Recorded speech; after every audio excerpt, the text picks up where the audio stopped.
from the 1st of October 2021, Section 21 and Section 8 notices reverted back to pre-pandemic periods, meaning on a Section 21, we're back to 2 months notice.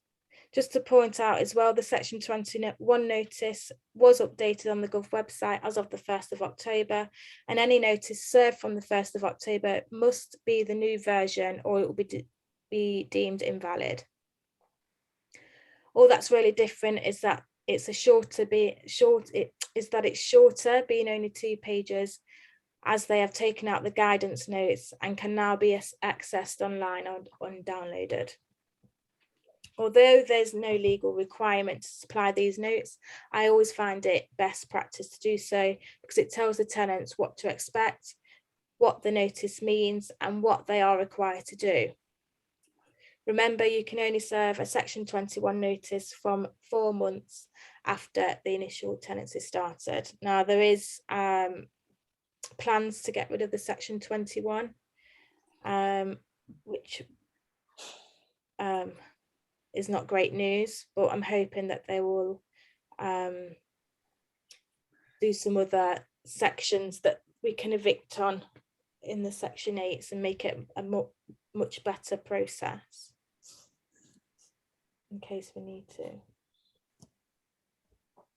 So Section 8 notice, where there is 2 months rent arrears, we can now give a 14-day notice, which in the peak of the pandemic was 6 months. So I'm sure we're all pleased about this. I've heard of so many landlords that have been in the unfortunate position without any rent being paid for 6 months. And as I'm sure you can all appreciate, this is a big income loss. So I'm just really grateful this has now returned to how it was. For this situation, you would serve a mandatory ground 8, but bear in mind they must also be in 2 months arrears at the point of service and at the court hearing date. So it's wise to also use the discretionary grounds 10 and 11, because if you are unsuccessful under the ground 8, in that the tenant may be a little bit wise and pay you rent just before the court date, so they become under the 2 months arrears, then the judge can consider the grounds 10 and 11 too. So serving either of these notices, you must have complied with the Deregulation Act, which is serving the up-to-date gas certificate, the How to Rent Guide, EPC, registered the deposit, sent the prescribed information, and the leaflet within 30 days of receiving the deposit monies. Also send your license if you have one, and the Section 48 landlord's name and address. Make sure there's no improvement notice in place, and the council and you need to make sure that any licenses required have been either applied for or is in place.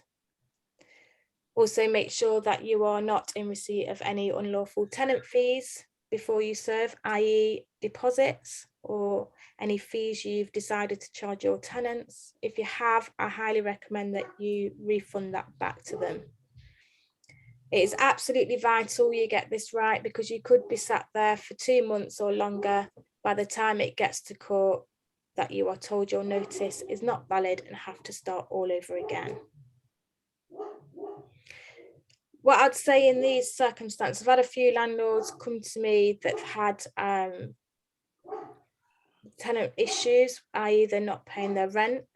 And I've always found that getting a third party involved really, really helps with the situation.